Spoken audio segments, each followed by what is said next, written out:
اور حکومت کا سوشل میڈیا پر جعلی پروپیگنڈا پھیلانے والوں کے گرد گھیرا مزید تنگ ہو گیا ہے۔ 12 ملزمان ہیں جن کی نشاندہی کر کے FIR درج کر لی ہے۔ اگر اس کارروائی کا مقصد لوگوں کو صرف ڈرانا ہے تو یہ کبھی بھی اپنے مقاصد پورے نہیں کر سکے۔ مولانا فضل الرحمان اور بلاول مل کے کہیں یہ تو نہیں کہ کرنے لگے کہ شہباز شریف صاحب کو کوئی خطرہ ہونے لگا ہے؟ تو ایسے وزیر اعظم کو نکال کے آپ کیا کر لیں گے؟ یہ سپریم کورٹ میں رکے بازی بند نہیں ہو رہی، آپ کچھ کریں اس سلسلے میں۔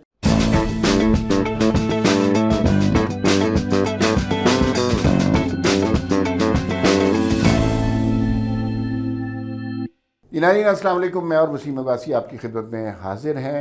3 موضوعات پر آپ سے بات کریں گے۔ پہلی بات تو یہ ہے کہ ابھی اطلاع آئی ہے اور باوثوق ذرائع سے اطلاع آئی ہے کہ جن لوگوں نے فوج کے خلاف، اداروں کے خلاف، حکومت پاکستان کے خلاف سوشل میڈیا پر لوگوں کو بغاوت پر اکسایا، ایسے سوشل میڈیا ایکٹیوسٹ کے خلاف FIRs درج ہونے کا سلسلہ شروع ہو گیا ہے۔ وہ جو ہم کچھ دنوں سے سن رہے تھے کہ ایک کریک ڈاؤن ہونے والا ہے، تو کریک ڈاؤن کی پہلی قسط موصول ہو گئی ہے۔ وہ کیا ہے وسیم عباسی صاحب سے ہم جانیں گے۔ دوسری بات یہ ہے کہ سپریم کورٹ میں خط و کتابت کا سلسلہ رک نہیں رہا، رک کے بازی چل رہی ہے۔ حالانکہ ہم نے سوچا تھا کہ لوگوں کا اختلاف جسٹس قاضی فائز عیسیٰ کے ساتھ تھا، تو ان کے جانے کے بعد یہ معاملہ تھم جائے گا، لیکن یہ سلسلہ چلتا ہی جا رہا ہے۔ اب خطوں کی نوعیت کیا ہے، موضوعات کیا ہے، محبوب کون ہے اور مخاطب کون ہے، اس پر بھی ہم کچھ بات کریں گے۔ اور ایک مسئلہ جس حوالے سے ایک کانسپریسی تھیوری بھی اس پروگرام میں پیش کی جائے گی۔ مدارس کی رجسٹریشن کے حوالے سے ایک دفعہ پھر تنازع شروع ہو گیا ہے اور اس میں ایک کانسپریسی تھیوری بھی ہے، وہ آپ کو تھوڑی دیر تک ہم بتائیں گے۔ لیکن سب سے پہلے ہم بات کرتے ہیں سوشل میڈیا کریک ڈاؤن کے۔ تو وسیم صاحب شروع ہو گیا؟ بالکل جی، جیسے کہ کہا گیا تھا کہ وہ کریک ڈاؤن ہوگا، وہ شروع کیا گیا۔ یہ جو 26 تاریخ کو جو کچھ اسلام آباد میں ہوا اس کے حوالے سے، اس کے بعد جو سوشل میڈیا پہ پروپیگنڈا کیا گیا سوشل میڈیا ایکٹیوسٹ کی جانب سے، اور جو کہا گیا میسیکر ہے اور اداروں کے خلاف بغاوت پہ عوام کو اکسانے کی جو کوشش کی گئی، اس حوالے سے پھر FIRs باقاعدہ درج کی گئی۔ 12 لوگوں کے خلاف کریک ڈاؤن تو شروع ہو گیا ہے، اس میں 12 لوگوں کے خلاف جو ہے وہ FIR کی نوبت بھی آ گئی ہے اور ان کی FIRs جو ہے وہ درج کر لی گئی ہیں۔ تو یہ جو مختلف علاقوں سے تھے پاکستان کے، مقصد ان کا یہ تھا کہ اشتعال انگیز پوسٹیں انہوں نے سوشل میڈیا پہ کی تھیں، ہتک امیز مواد انہوں نے کیا تھا۔ آپ کو پتہ ہے آئین کے آرٹیکل 19 کے تحت آزادیاں پاکستان کے عوام کو حاصل ہیں، لیکن سبجیکٹ ٹو لمیٹڈ ریسٹرکشنز ہیں، لمیٹڈ رسپانسبلٹیز ہیں۔ وہ ہیں کہ پاکستان کے دوستانہ ممالک سے تعلقات خراب نہ ہوں، یا پاکستان کے اداروں یا سلامتی کے اداروں کے خلاف آپ ایسی بات نہ کریں۔ تو اس میں اسی طرح اسی چیز کو ذہن میں رکھتے ہوئے یہ کیا گیا ہے، اور سخت ایکشن ہوگا، سخت ایکشن ہوگا انہوں نے کہا۔ اور حکومت کا سوشل میڈیا پر جعلی پروپیگنڈا پھیلانے والوں کے گرد گھیرا مزید تنگ ہو گیا ہے۔ 12 ملزمان ہیں جن کی نشاندہی کر کے FIR درج کر لی ہے۔ 12 ملزمان کون کون سے ہیں جی؟ ان میں میاں ذیشان ساجد ہیں، ایک فہیم خان ہیں، کراچی سے ہیں، یہ میرے خیال ہے سابق MN ہیں، میں نے شکل دیکھی ہے۔ محمد اویس ہیں، منوچیر ہیں، عزیز احمد ہیں، 7 عدنان خورشید ہیں، محمد اسد ملک ہیں، عصمت اللہ ہیں، عنایت اللہ ہیں، سلطان محمود خان ہیں، ایک کلیم اللہ اور اورنگزیب ہیں۔ ان کا تعلق کراچی، سانگڑ، کوئٹہ، پشین، قلعہ عبداللہ اور سوات سے ہے۔ یہ ملزمان جو ہے سوشل میڈیا پر ہتک امیز مواز، بغاوت پر اکسانے اور ریاستی امور میں خلل ڈالنے والی سرگرمیوں میں ملوث ہے۔ تو یہ بیسیکلی یہ ایک ہے۔ ابھی تک اس میں نا ایک حیرت کی بات یہ ہے کہ ظاہر ہے اس دن جو کچھ سوشل میڈیا پہ قیامت برپا کی گئی، زمین پہ ایسا کوئی منظر نہیں تھا، لیکن سوشل میڈیا پہ قیامت صغریٰ کا منظر پیش کیا گیا، اور پھر ہلاکتوں کے حوالے سے، اداروں کے حوالے سے، حکومت کے حوالے سے، حتیٰ کہ پاکستان کے حوالے سے بھی اب نفرت کا اظہار کچھ سوشل میڈیا ہینڈل سے ہوتا رہا۔ ہم نے بہت سنا تھا کہ بڑا سخت کریک ڈاؤن ہو رہا ہے، ٹاسک فورس بن گئی، 5 سال قید اور 10 لاکھ روپیہ جرمانہ، اور ہمیں زبانی یاد ہیں کہ کون کون سے بڑے اکاؤنٹ تھے کہ جہاں سے اس طرح کا وائلنس کو انسائٹ کیا جا رہا تھا، بغاوت پہ لوگوں کو اکسایا جا رہا تھا۔ ان بڑے اکاؤنٹ میں سے کسی کا نام نہیں ہے اس میں۔ واقعی یہ بات ہے۔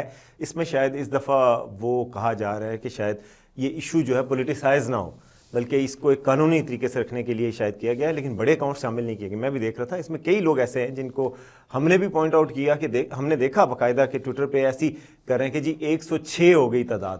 ہم نے کہا 106 کہاں سے ہوئی ہے، تم نے کہاں سے فگر لی ہیں، کس ہاسپٹل سے ملیں؟ جی ہاسپٹل سے فگر ملے وہ بھی الارمنگ ہیں, ہمیں اس کا بہت افسوس بھی ہے, اور جو ہے ہم نے رپورٹ بھی کی ہیں کچھ, مگر جو جھوٹے فگر تھے وہ لوگوں نے چلائے ہیں بڑی خوشی سے, اے آئی سے بنی ہوئی پکچرز چلائی ہیں خون آلود, اور اس سے تو آپ کو دیکھ کے تو احجان پیدا ہوتا ہے پوری سوسائٹی میں. بچے جو دیکھ رہے ہیں جو اس کو نہیں ڈفرینشیٹ کر پا رہے کہ یہ اے آئی ہے یا واقعی میں وہ ہے اوریجنل پکچر منظر کشی ہے. تو یہ بہرحال ابھی میرا خیال ہے یہ آغاز ہے, مزید اس کریک ڈاؤن کا دائرہ وسیع کیا جا رہا ہے, اور آہستہ آہستہ ہائی پروفائل لوگوں کے اوپر بھی دائرہ کیا جائے گا. ایک خدشہ ہے بعض اوقات حکومتوں کی طرف سے, ماضی میں بھی اس طرح کے اقدامات کا اعلان ہوا, ابتدائی سی کارروائی ہوئی اور اس کے بعد لوگوں کو ڈرا دیا گیا اور اس کے بعد مزید کارروائی نہیں ہوئی. اگر اس کارروائی کا مقصد لوگوں کو صرف ڈرانا ہے تو یہ کبھی بھی اپنے مقاصد پورے نہیں کر سکے. اگر اس کارروائی کا مقصد ہے کہ مجرمان کو سزا دینا اور ایک طریقے سے چلنا اور پھر پہلے چھوٹے اکاؤنٹس پہ ہاتھ ڈالنا پھر بڑے اکاؤنٹ پہ ایک ترتیب سے چل رہے ہیں, پھر تو اس کا کوئی مقصد بنتا ہے. لیکن اگر صرف یہ ایک کارروائی کر کے بھول جایا جائے گا اور سمجھا جائے گا کہ لوگ اب راہ راست پہ آ گئے ہیں, سوشل میڈیا پر اب فیک نیوز نہیں ہے, تو یہ غلط سوچ ہوگی. دوسری خبر پہ آ جاتے ہیں. یہ سپریم کورٹ میں رکے بازی بند نہیں ہو رہی, آپ کچھ کریں اس سلسلے میں؟ میں کیا کر سکتا ہوں, یہ شروع کس نے کی تھی ویسے آپ بتائیں. قاضی فائز صاحب نے شروع کی تھی, اب وہ چلے گئے ہیں تو لیکن اب جو جسٹس منصور علی شاہ ہیں انہوں نے صحیح سبق لیا اور جناب انہوں نے رکہ بازی شروع کر دی. چیف جسٹس کے نام خط لکھا ہے آج انہوں نے, یہی آفریدی کے نام, اور اس میں انہوں نے کہا ہے کہ جی 6 دسمبر کو اجلاس ہونا ہے جوڈیشل کمیشن کا. جوڈیشل کمیشن کیا ہوتا ہے؟ جوڈیشل کمیشن ہی تعیناتی کرتا ہے بینچز کی, جو کانسٹیٹیوشنل کورٹ کے بینچ ہوتے ہیں, کانسٹیٹیوشنل بینچ جو بنتا ہے. تو انہوں نے کہا جی یہ روکا جائے 6 تاریخ کو جو اجلاس ہونا ہے. کیوں؟ انہوں نے کہا اس کی ضرورت ہی شاید نہ پڑے, آپ بس جو آ رہا ہے نا 26ویں آئینی ترمیم کے خلاف درخواستیں, ان کا آپ فیصلہ کر دیں. اگر وہ فیصلہ اس کے حق میں بھی آ سکتا ہے, اس کے خلاف بھی آ سکتا ہے. اگر اس کے خلاف ہوا تو پھر تو سب کچھ چھوٹ جائے گا نا, پھر تو بن جائیں گے منصور علی شاہ خود چیف جسٹس. تو ان کو شاید یہ لگتا ہے کہ یہ کر دیں گے اور جسٹس منصور علی شاہ صاحب چیف جسٹس بن جائیں گے, تو اس لیے انہوں نے خط لکھ کے باقاعدہ یہ درخواست کی ہے کہ جوڈیشل کمیشن چھوڑیں اور پہلے فل کورٹ بنائیں اور یہ فیصلہ کریں. 26ویں آئینی ترمیم والے فیصلے پر جو فیصلہ دینا ہے وہ تو یہ جو ہے آئینی عدالت نے دینا ہے, لیکن انہوں نے کہا نہیں فل کورٹ بنا دیں اور فل کورٹ فیصلہ کریں. تو آگے سے یحییٰ بختیار نے یہ نہیں کہا ایویں, تو یہ کیا بات ہوئی کہ اب جسٹس یحییٰ آفریدی, ہاں یحییٰ آفریدی نے یہ نہیں کہا. یہ تو غلط بات ہے نا کہ اب وہ دوبارہ سے شروع کر رہے ہیں, تو پھر اس طرح تو پھر بہت معاملات بگڑ جائیں گے. لیکن اچھا چلیں اس پہ بات کر لیتے ہیں, مدارس کے حوالے سے بات کر لیں. اچھا مدارس کے حوالے سے جی مولانا فضل الرحمان کی رات گئے بلاول بھٹو سے بھی ملاقات ہوئی. اصل میں یہ تنازع چل رہا ہے پیپلز پارٹی میں اور JUIF میں. عام طور پہ ان دونوں جماعتوں میں کوئی اختلاف ہوتا نہیں ہے, لیکن مدارس رجسٹریشن کے حوالے سے پارلیمنٹ کے دونوں ایوانوں سے قانون ایک بنا تھا جس کے تحت جو مدارس ہیں, کیونکہ مدارس کے اسٹیک ہولڈر پاکستان میں مولانا فضل الرحمان صاحب, تو وہ چاہتے تھے کہ مدارس جو ہے ان کی رجسٹریشن, ان کے بینک اکاؤنٹ کھولنے کا معاملے یعنی گورنمنٹ کے ساتھ باقاعدہ ڈاکومنٹ ہو جائیں. حالانکہ ویسے پہلے ڈاکومنٹیشن کی مخالفت ہوتی رہی, لیکن وہ چاہتے ہیں ڈاکومنٹ ہوں کیونکہ اس کے کئی فائدے بھی ہوتے ہیں. تو وہ ڈاکومنٹیشن کا جو پروسیس ہے اس کو ٹھیک کیا جائے اور اس کو سپیڈ اپ کیا جائے. ایک مدرسہ اگر ہے تو اس کی جو جتنی بھی برانچز ہیں, اگر ایک رجسٹر ہو جائے تو باقی ساری اس کے ساتھ ہی ہو جائیں گی, وہ مین اسٹریم میں آ جائیں گے. یہ مولانا صاحب چاہ رہے ہیں, یہ مولانا صاحب کی تجویز ہے, بل ہے, پاس ہو گیا ٹھیک ہے. اب لیکن ایوان صدر سے یہ ذرائع سے آج پاکستانی میڈیا میں رپورٹ ہو رہا ہے کہ وہ واپس آ گیا ہے اور اعتراضات لگا کے واپس بھیجا گیا ہے کہ جی اس میں فلاں چیزوں کی کمی ہے. تو اس بات پہ مولانا صاحب ناراض ہیں. انہوں نے سندھ میں کوئی تقریریں کی ہیں, اس میں بھی انہوں نے بڑی مخالفت کی ہے اور کہا ہے کہ جی پیپلز پارٹی کیوں ہمارے ساتھ یہ کر رہی ہے, ہمارے صدر صاحب ہمارے ساتھ ایسا کیوں کر رہے ہیں, ایوان صدر سے کیوں اس طرح ہو رہا ہے. تو اس پہ سارا یہ جھگڑا چل رہا ہے. لیکن آپ کے خیال میں کانسپریسی تھیوری کی آپ کوئی بات کر رہے تھے کہ اس حوالے سے کہ جی مولانا فضل الرحمان اور بلاول مل کے کہیں یہ تو نہیں کہ کرنے لگے کہ شہباز شریف صاحب کو کوئی خطرہ ہونے لگا؟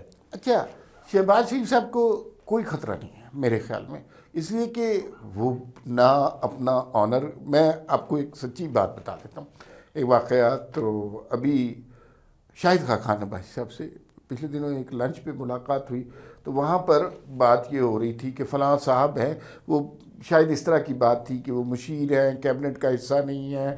تو شاہد خاقان عباسی نے کہا کیبنٹ کا حصہ تو وزیر اعظم صاحب بھی نہیں. تو ایسے وزیر اعظم کو نکال کے آپ کیا کر لیں گے, مطلب کیا ہی اچیو کر لیں گے؟ ایسے ہی ایک اور لے آئیں گے. تو اس سے میرا نہیں خیال کہ یہ کوئی ایسی چیز ڈیولپ ہو رہی ہے. دوسری بات یہ ہے, ہم شہباز شریف کا مذاق اڑاتے ہیں اور یہ سب کچھ, لیکن اکانومی میں, اکنامک انڈیکیٹر میں تھوڑی بہت بہتری ہو رہی ہے.